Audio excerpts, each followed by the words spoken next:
అందరికీ నమస్కారం అండి. ఈరోజు మనం తాడిమేటి శ్రీదేవి గారు రచించిన ఇదేమి వింత అనుబంధమో అనే ఓ చక్కటి కథను విందాం. ఇక కథలోకి వెళ్దాం. అలారం చప్పుడికి ఉలిక్కి పడి లేచాను. అప్పుడే 5 అయిపోయిందా అనుకుంటూ ఎదురుగా ఉన్న దేవుని పటానికి నమస్కరించి అలవాటుగా పక్కకు తిరిగి ఆయన్ని పిల్లల్ని చూసుకుని మంచం దిగాను. గబగబా బ్రష్ చేసుకుని పాల బూత్కి బయలుదేరాను. 7:30 కల్లా ఆయన్ని ఆఫీస్కి, 8:30 కల్లా పిల్లల్ని స్కూల్కి సాగనంపాలి. పొద్దున్న 5 మొదలు 9 వరకు నాకు కసరత్తు కం అష్టావధానం తప్పదు. పాల ప్యాకెట్లు బాస్కెట్లో పడేసుకుని గబగబా అడుగులు వేస్తున్నాను. ఇంకా చీకట్లు పూర్తిగా తొలగలేదు. వీధి మలుపు దగ్గర మూటలా ఒక ఆకారం మూలుగు వినబడుతోంది. దగ్గరకు వెళ్లి చూశాను. ఎవరో ముసలావిడ, 70 ఏళ్లు దాటే ఉండొచ్చు. ఒంటి మీద చెయ్యి వేసి చూశాను. వేడిగా తగిలింది. కట్టుకున్న బట్టలు కొంచెం ఖరీదైనవిగానే ఉన్నాయి. ఎవరో బతికి చెడ్డ మనిషిలా ఉంది. నెమ్మదిగా తట్టి పిలిచాను, ఏమండి అంటూ. ఒక్కసారి కళ్ళు విప్పి చూసి తిరిగి మూసింది. ఆవిడ లేచే పరిస్థితిలో అస్సలు లేదు. నాకేమో వదిలి వెళ్ళడానికి మనసొప్పటం లేదు. ఇంతలో పాల ప్యాకెట్లు పంపకం అయిపోయి అటుగా వస్తున్న నర్సింలు కనబడ్డాడు. నర్సింలు ఆత్రంగా పిలిచాను. ఏంటమ్మా అంటూ వచ్చాడు. ఈవిడెవరో చూడు నర్సింలు, ఏమైందో పాపం ఇలా పడి ఉంది. కాస్త సాయం పడతావా మా ఇంటి దాకా అడిగాను. సాయం పట్టేటందుకేముందమ్మా, దూది మూటలా ఉంది, నేను దింపుతాను 2 చేతులతో ఎత్తుకుని బయలుదేరాడు. నేను గబగబా ముందు నడిచి మడత మంచం వాల్చి ఉంచాను. మంచం మీద దింపేసి వస్తానమ్మా అని యాడిదో ఈ ముసల్ది పాపం అనుకుంటూ వెళ్ళిపోయాడు. గబగబా పాలు కాచి కొంచెం హార్లిక్స్ కలిపి స్పూన్తో వేడివేడిగా తాగించాను. సగం గ్లాసు తాగేసరికి కొంచెం ఓపిక వచ్చినట్లయింది. కళ్ళు తెరిచి నా వైపు చూస్తూ మిగిలిన పాలు తాగింది. బెడ్రూంలో అలికిడే అయింది ఆయన లేచినట్లు. ఈవిడ గురించి ఏం చెప్పాలని అటువైపు చూస్తూ ఆలోచిస్తున్న నేను థ్యాంక్ యూ మై చైల్డ్ అన్న మాట విని తెల్లబోయాను. అది ఆ ముసలావిడ నోటిలోంచి వచ్చిన మాటేనని నా మెదడు అంగీకరించడానికి కొంచెం టైం కావాల్సి వచ్చింది. ఈమెకి తెలుగు రాదా? ఎక్కడావిడ ఈవిడసలు? ఆశ్చర్యం. యు ఆర్ ఫ్రమ్ అంటూ ఆగాను. ఐఎమ్ ఫ్రమ్ పూణే చక్కటి ఉచ్చారణతో జవాబిచ్చింది ఆవిడ. ఆవిడ మాట్లాడే విధానం చూస్తుంటే ఇంగ్లీష్ మాట్లాడటం బాగా అలవాటైన దానిలా ఉంది. ఏంటోయ్ ఎవరితో మాట్లాడుతున్నావు అంటూ వచ్చారు ఆయన. లేచారా, బ్రష్ చేసుకున్నారా అంటూ లోపలికి నడిచారు. నా ఆంతర్యం గ్రహించిన ఆయన లోపలికి వచ్చారు. నేను చెప్పిందంతా విని ఆయన కూడా తెల్లబోయారు. పూణే నుంచి వచ్చిందావిడ, ఇంగ్లీష్ బాగా మాట్లాడుతోందా? ఇక్కడి వరకు ఎలా వచ్చిందసలు? రోడ్డు మీద పడి ఉండటమేమిటి అంటూ ఆవిడ దగ్గరకు నడిచారు. కాస్త కడుపులో వేడివేడి పాలు పడేసరికి మగత కమ్మినట్లుగా ఉంది. నిద్ర పట్టేసింది ఆవిడికి. సర్లే లేపడం ఎందుకని మేము కూడా రొటీన్లో పడ్డాం. పిల్లలు లేచిన వెంటనే ఎవరమ్మా అక్కడ ఎంక్వైరీలు మొదలుపెట్టారు. వాళ్లు వేసే యక్ష ప్రశ్నలకి జవాబు చెప్పడం కష్టమని నాకు పెద్దమ్మ వరుస అవుతుంది, దూరపు చుట్టమని చెప్పాను. అయితే మాకేమవుతుంది, మేమేమని పిలవాలి? బాబిగాడు ధర్మ సందేహం. అమ్మకి పెద్దమ్మైతే మనకి పెద్దమ్మమ్మ. మా పెద్ద శిశింద్రి వివరణ. అవునవును, మీరు త్వరగా తెమిలిపోవాలి, స్కూల్ బస్ వెళ్ళిపోతే మళ్లీ కష్టం అంటూ తరిమాను. స్కూల్కి రెడీ అవుతూనే 4-5 సార్లు ఆవిడ మంచం దగ్గరికి వెళ్లి ఆవిడ్ని పరిశీలనగా చూడటం గమనించి నవ్వుకున్నాను. అమ్మా, మేం స్కూల్ నుంచి వచ్చేసరికి ఉంటుందా పెద్దమ్మమ్మ అని అడిగి ఉంటుందని ఖరారు చేసుకుని గాని వాళ్లు బయలుదేరలేదు. ఏమిటోయ్ మీ పెద్దమ్మ సంగతేంటి? పిల్లలకి అలా చెప్పడం విన్నట్లున్నారు ఆయన. పాపం పడుకుందిగా, లేవనివ్వండి, నెమ్మదిగా కనుక్కుంటాను. ఆ మాత్రం ఒక్కరోజు చూడలేమా అన్నాను. సరే సరే, నీకు కష్టం లేకపోతే నాకేం బాధ, కాని త్వరగా కనుక్కొని ఆవిడ్ని వాళ్ళకి అప్పచెప్తే నయం. 9ంటికి నా పనైపోయాక ఆవిడ్ని లేపి కూర్చోబెట్టి మొహం కడిగించి 2 ఇడ్లీలు తినిపించాను. వణికిపోతున్న చేతులతో ఇడ్లీ ముక్కలు నోట్లో పెట్టుకుంటున్నామని చూస్తుంటే నా గుండె నీరయ్యింది. నేను పనామాయితో మాట్లాడటం విన్న ఆవిడ, మీరు తెలుగువారా అని అడిగింది. అవును, మీకు తెలుగు వచ్చా ఆశ్చర్యంగా అడిగాను. ఇదే ఊరు ఆవిడ ప్రశ్న. హైదరాబాద్ నా జవాబు. ఇదే ఊరో కూడా తెలియకుండా ఈవిడ ఇక్కడికి ఎలా వచ్చిందబ్బా అనుకుంటూ ఆ ఆవిడ కళ్లల్లో ఆశ్చర్యం. మరుక్షణం బాధతో ఆవిడ మొహం ముడుచుకుపోయింది. కళ్లల్లో నీటి పొర కదలాడింది. జీవం కోల్పోయిన గాజుగోళీలా ఉన్న ఆమె కళ్ళు ఆ తడికి మెరిశాయి. నాకైతే ఆవిడ పెద్ద పజిల్లా అనిపించింది. ఆవిడ వివరాలు తెలుసుకోవాలని తొందర పెడుతున్న మనసుని నిలవరిస్తూ పనమ్మాయి సాయంతో ఆవిడ స్నానానికి ఏర్పాటు చేశాను. బట్టలేమైనా ఇద్దామంటే ఆవిడ వారించి తన దగ్గరున్న బ్యాగు చూపించింది. బ్యాగు కొంచెం పాతబడినా ఖరీదైనదే. అందులో బట్టలు కూడా ఉన్నాయి. స్నానం చేసి ఆవిడ కాసేపు ప్రశాంతంగా ధ్యానం చేస్తున్నట్లుగా కూర్చున్నారు. నేను పక్కనే కుర్చీలో కూర్చుని పేపర్ తిరగేస్తూ ఆవిడనే గమనిస్తున్నాను.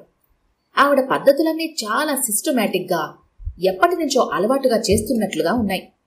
ఆవిడ కళ్ళు తెరవగానే ఇంక ఉండబట్టలేక, మీరెవరు, ఇక్కడికి ఎలా వచ్చారు అంటూ ప్రశ్నించాను.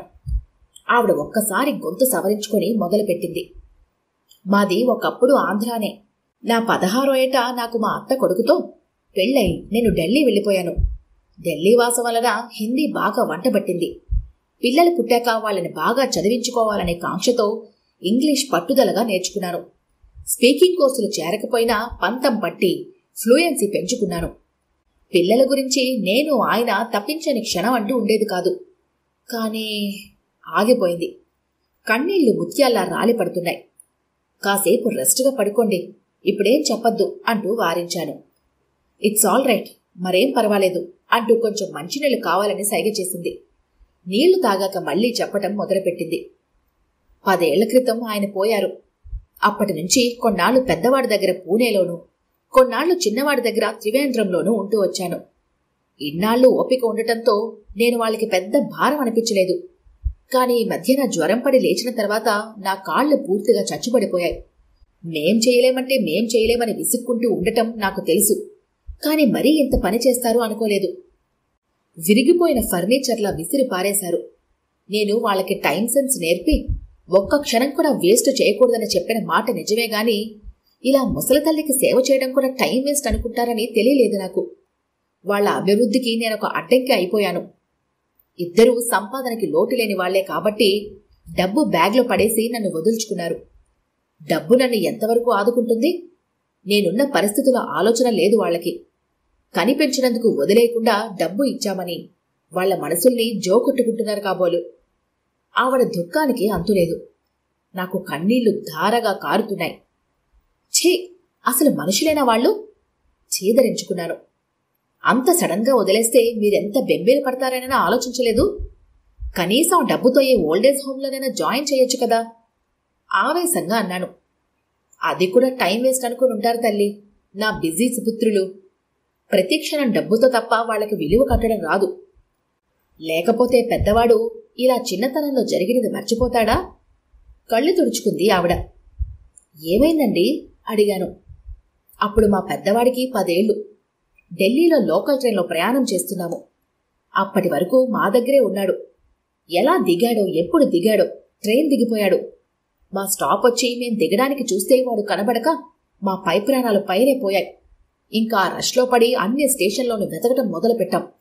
అసలే చిన్నపిల్లల్ని వికలాంగుల్ని చేసి అడుక్కోవడానికి ఉపయోగించే గ్యాంగ్ తిరుగుతోందని పోలీసులు హెచ్చరికలు. ఎన్ని మొక్కులు మొక్కానో, పిచ్చిదానలా గుండెలు బాదుకుని ఎలా గగ్గోలు పెట్టానో దేవుడికే తెలుసు. పొద్దున్న 9 గంటలకి తప్పిపోయిన పిల్లాడు సాయంత్రం 6 గంటలకి దొరికాడు. వాడు ఆ గ్యాంగ్కి దొరికాడని, ఇంకొక రోజు ఆలస్యమైతే వాడి కాలో చెయ్యో తీసేసి ఉండేవారని, చాలా చాకచక్యంగా విడిపించుకోవాల్సి వచ్చిందని పోలీసులు చెబుతుంటే కొయ్యబారిపోయాం. ఆ దెబ్బతో పిల్లాడు స్కూల్కి వెళ్లడానికి కూడా భయపడిపోయాడు. 24 గంటలు నా కొంగు పట్టుకునే తిరిగేవాడు. ఆ ఏటికి స్కూల్ మాన్పించి ఇంట్లోనే అన్నీ చదివించి స్కూల్లో తరువాత వేశాము. చాలా రోజుల నిద్రలో ఆ విషయం గుర్తొచ్చి లేచి కూర్చునేవాడు. అమ్మా, మీరెవరూ కనపడకపోతే నాకెంత భయం వేసిందో అంటుంటే, పర్వాలేదమ్మా అని గుండెలకి హత్తుకొని ఓదార్చేదాన్ని. నన్ను పూనా నుంచి చిన్నవాడి దగ్గరికి తీసుకెళ్తారనుకున్నాను. వాడు కూడా నన్ను దగ్గరుండి తీసుకెళ్తున్నాడని భ్రమపడ్డాను. ఇంత దూరం ఎలా వచ్చిపడ్డానో తెలియడం లేదు. నాకు కాళ్ళు లేవు రావడానికి. నన్ను ఎవరైనా ఎత్తుకొచ్చేసే వయసు. నగలు లేవు. డబ్బు ఉందని ఇందాక బట్టలు తీసుకుంటుంటే వాటి మడతల్లో దాచిపెట్టినట్లుగా దొరికింది. ఇది తప్పకుండా నా పిల్లల పనే. బహుశా నేను పెద్దదాన్ని కాబట్టి తప్పిపోయినట్లయినా భయపడతానేమో అనుకున్నారు. విరక్తిగా అనుకుని నవ్వుకుంది ఆవిడ. ఆ నవ్వు చూస్తే నా మనసు కకా వికలమైంది. కళ్ళు తుడుచుకొని లేచాను. టీవీ పెట్టి భోజనం తెస్తానని లోపలికి వెళ్ళాను. ఆవిడికి జాతీయ అంతర్జాతీయ విషయాల మీద, రాజకీయాల మీద కూడా ఎంతో కమాండ్ ఉందని ఆవిడ మాటల వల్ల నాకు అర్థమైంది. మెత్తగా చేసిన అన్నంలో మజ్జిగ వేసి కూరలు, పచ్చడి ముందు పెట్టాను. నెమ్మదిగా తిని, నిన్ను కష్టపెడుతున్నానమ్మా అందావిడ అభిమానంగా. ఏం పర్వాలేదు, మీరు విశ్రాంతి తీసుకోండి అంటూ ప్లేట్ లోపలికి తీసుకెళ్లాను సింక్లో వేయడానికి. నేను తిరిగొచ్చేసరికి ఆవిడ మంచం దిగడానికి శతవిధాలా ప్రయత్నిస్తూ వెనక్కి పడిపోవటం చూశాను. ఏం కావాలండి ప్రశ్నించాను. తప్పు చేసినట్లు తలదించుకుని, బాత్రూంకి పోవాలమ్మా నెమ్మదిగా అంది ఆవిడ. ఆ అవసరం గురించి అడగాలని తట్టనందుకు నన్ను నేను తిట్టుకుంటూ ఆవిడికి బాత్రూంకి వెళ్లటానికి సాయపడ్డాను. ఆవిడ మొహం సిగ్గుతో, అభిమానంతో ఎర్రబడింది. ఆవిడ అలవాట్లన్నీ చక్కగా నీట్గా ఉండటం అలవాటున్న మనిషిని చెప్తున్నాయి. ఇలా మరొకరి చేత చేయించుకోవటం ఇష్టం లేక తప్పనిసరి నలిగిపోతుందని గ్రహించాను. ముసలితనం ఎంత నరకం, ఆదరించేవారు లేకపోతే అనుకుంటూ ఆవిడ్ని మంచం పైకి చేర్చాను. సాయంత్రం ఆయన వచ్చాక అన్ని విషయాలు వివరించి చెప్పాను. ఆయన మొహంలో ఆశ్చర్యం, బాధ, సానుభూతి ముప్పిరిగొన్నాయి. మనవి మధ్యతరగతి బ్రతుకులు. మనం ఎంతవరకు ఆవిడికి సాయపడగలం? ఆవిడ దగ్గర డబ్బు ఉందంటోంది గాని దాన్ని మనం ఉపయోగించగలమా? పోనీ ఉపయోగించినా ప్రాక్టికల్గా ఎన్నో ప్రాబ్లమ్స్ ఎదురవ్వచ్చు. రేపు మన వాళ్ళెవరైనా రావచ్చు. అప్పుడు ఎలా కుదురుతుంది ఈవిడికి చేయడం? ఓల్డేజ్ హోంలోనే జాయిన్ చేస్తే మంచిది. ఇలా రాత్రంతా నేను ఆయన తర్జన భర్జనలు పడుతూనే ఉన్నాం. మర్నాడు పొద్దుటే ఆవిడ మమ్మల్ని ఇద్దరినీ దగ్గరికి పిలిచింది. నేను ఉండడం మీకు ఇబ్బంది కదమ్మా అంటూ మొదలెట్టింది. మీ వాళ్ల అడ్రస్ ఇస్తే మిమ్మల్ని దింపుతాము అన్నారు ఆయన. వద్దు బాబు, నన్ను వద్దని వదులుచుకున్న వాళ్ళ దగ్గరికి నేనెందుకు వెళ్ళటం? వాళ్ల పేర్లు బయటపడటం నాకిష్టం లేదు కూడాను. నా పెంపకానికి అవమానం జరిగినట్లుగా అనిపిస్తోంది. వాళ్ళని వాళ్ళ పిల్లలతో హాయిగా బతకనివ్వండి. మరి మా కళ్లల్లో ప్రశ్నార్థకం. బ్యాగ్లోంచి డబ్బు కట్ట తీసింది. 10,000 వరకు ఉండొచ్చు.